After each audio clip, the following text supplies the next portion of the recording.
Hello guys, and welcome back to the channel. Now guys, Nigerians are a very prayerful bunch. We all know this, and Nigerians also believe that God especially loves Nigeria. We also all know this, but then when you look at the goings on within the Nigerian space, you wonder where they're getting that faith from. But then once in a while, something happens that just jars your senses and aligns you with that faith in the belief that God probably does love Nigeria especially. So guys, I'm going to bring you two videos back to back, so please watch this and then watch the following one. So these two stories are a narrative of the goings on within the cabal that are unelected but have seized charge of the Nigerian state. You all know the cabal, the Abakwaris, the Dauras, etc. So all these people that have no mandate, that have never stood for an election, but then have of course seized charge now of the Nigerian state. It looks as though they are now imploding from within, and it is happening at the very center of power, which is of course Aso Rock. So with that guys, I bring you this. And by the way guys, please remember there's a follow-on video after this, so watch the two videos so that you get the full flavor of the goings on. So with that, I bring you this: how Mamman Daura's family blocked me from Aso Rock apartment. And this statement is attributed to Aisha Buhari. How Mamman Daura's family blocked me from Aso Rock apartment, and this statement is allegedly coming from Aisha Buhari. So now let's find out what intricacies are going on here. President Muhammadu Buhari's wife Aisha has given a rare insight into the power struggle at the State House, with details of how husband's relatives physically confronted her. In an interview with BBC Hausa, so actually from a credible source now, so in an interview with BBC Hausa, Mrs. Buhari confirmed the authenticity of a video that circulated online last week, saying she was the woman seen speaking angrily in the footage. The incident, however, did not happen now, she said. Mrs. Buhari has spoken of a cabal that has controlled her husband, a description understood to mean a shadowy but powerful kitchen cabinet led by Mr. Buhari's nephew, Mamman Daura. A new video surfaced last week showing a woman speaking angrily at a location believed to be the presidential villa. Speaking in Hausa in the new interview, Mrs. Buhari said she was the person in the video and that she reacted after being denied access to part of the villa by Mr. Daura and his family. The video was recorded by Mr. Daura's daughter Fatima. I was the one in the video, and this person you see standing at my back are my security personnel, the First Lady said. It was Fatima, the daughter of Mamman Daura, that shot the video in front of my security and everybody there. She was actually recording the whole thing right in front of me and was laughing and mocking me.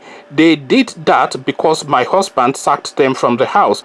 He told them to get all their belongings and leave the house for my son, Yusuf, to occupy. I left them and wanted to get to one of the rooms, but they prevented me from getting through. I left them and took another way, yet I met the store locked, she said. In a separate interview reported by a newspaper, Fatima gave more details of the encounter. My name is Fatima. I am the daughter of Mamman Daura.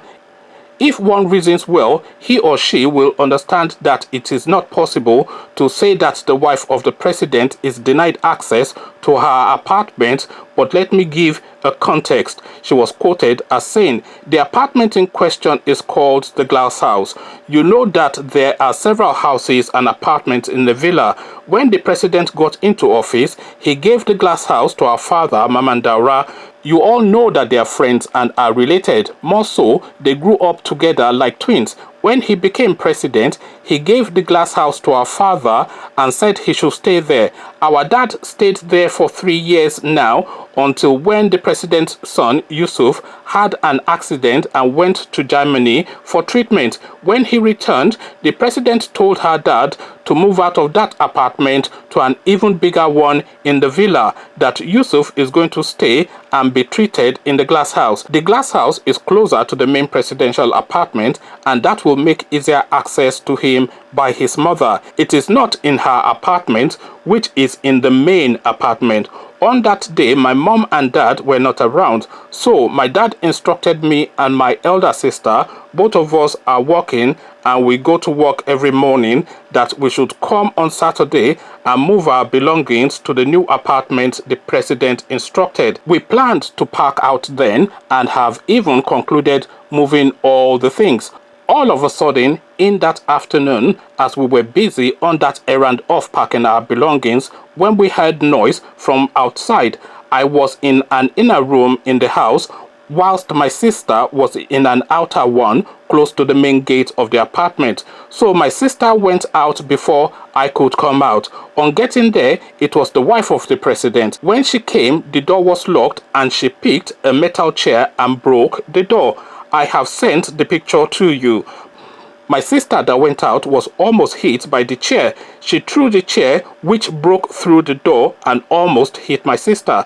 I was so shocked and afraid of getting there because she was shouting and raining abuse words and saying we should move out of that apartment, that she has never seen this kind of thing before. I then went back and picked my phone, because if one was to say she acted that way, no one would believe it without a proof. She has already been saying a lot of things depicting that she is being suppressed.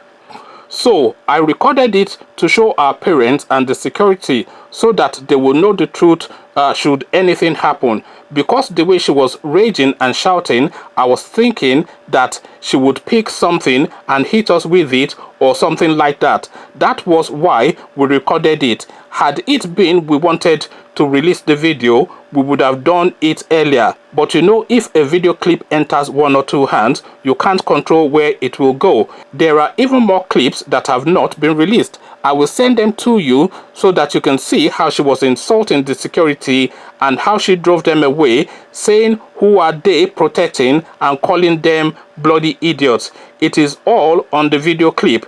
That was what happened. So this is now a case of the wind has blown and we have now seen the whatever it is of the chicken. So this is now these people slowly unraveling, and this is now an insight into the goings on within that space. Of course, these people have moved in together. So now you are now seeing now why the country is the way it is. So this Daura person is not only an influence over Mamman Buhari, he actually lives within the Aso Rock villa itself, virtually on top of this guy, constantly in his ears. So then you then know then how to attribute a lot of the goings on now that we are seeing, that we are confused by within this regime. All the Fulanization and all of the Danladification, because Danladification, of course, is the term that we have to use to refer to the Buhari regime, because every position that has been appointed in the last 4 years that that guy has been in power has been 80% Danladi. And it is not just Danladi, it is usually Danladi know nothing. So they appoint all of these know nothings into positions that are beyond their capacity, and then immediately you then know and can see why the country is regressing. And the person, of course, that constantly has whispers into this Mamman Buhari's ears is, of course, now this Mamman Daura. So now the Malams on top of a Malam, then of course, then you now know how the coloration of the whole structure is. So now with this Mamman Daura there permanently in whispers in this guy's ears, and Malam Abakwari just a minute away, a step away, this guy is virtually surrounded by the Malamification agents. So now you now see completely why everything is just geared towards the north. All the appointments that this regime has made, all the discretionary appointment that's it, not the statutory ones, because the statutory ones you have to make according to the statutes, but all of the discretionary appointments that has been made by the Mamman Buhari regime has been 80, 85%, 90% northern. So anytime that you switch on the news to hear a new government appointment, is Danladi this or Danladi that. So that is the Danladification of the Nigerian governance. And the Danladis really, they don't really know much apart from just collecting Niger Delta all money. I don't think anybody knows anybody from the northern Nigerian space that has a reputation internationally or has an achievement outside of the Nigerian space apart from within their own little sectors, like Niger Republic and Chad and whatnot, and those are just what did Trump call them? Those are shithole countries. So I don't know of anybody from northern Nigeria that has a reputation in the United States of America or Australia or Canada or Europe or anywhere of any note or of any significance, because they have no concept of anything. They're a bunch of did know nothing, all these Malamis, and their only idea is to hold a gun against the southern parts of Nigeria and continue to milk the petrodollar from the Niger Delta. And this is really all they do. And how they do it, of course, is now what is being fleshed out with this little insight that we have now been able to glean into how these people operate. So it's a dollar sharing exercise. It's surrounded by family and extended family, but then they're now imploding from within, because Aisha Buhari, of course, because she has the smidgens of a conscience, is now starting to think that, look, this cannot be right and this is not right. So you people just take 2 steps back and let us breathe, and then of course let us have consideration for this country, because of course we've got 200 and odd million people in excess that are looking to us for delivery, and we cannot have this level of malamification and be able to do anything tangible. So that is really the contention of Aisha Buhari. Of course, this is really what angers her. She is angered by the malamification of her husband's regime. This is really the underbelly of this gripe that she's having with the cabal. Conversations in the comment section. The cabals are imploding from within. But before you come share your thoughts, click on the red subscribe button so it turns gray. The bell button notifies you every time I drop a new video. Then come tell me what you're making of this new intriguing insights into the underbelly of the Aso Rock machinations. Come tell me what you're making of all these in the comment section. So I'll leave you here, join you in the comment section, but here I say peace.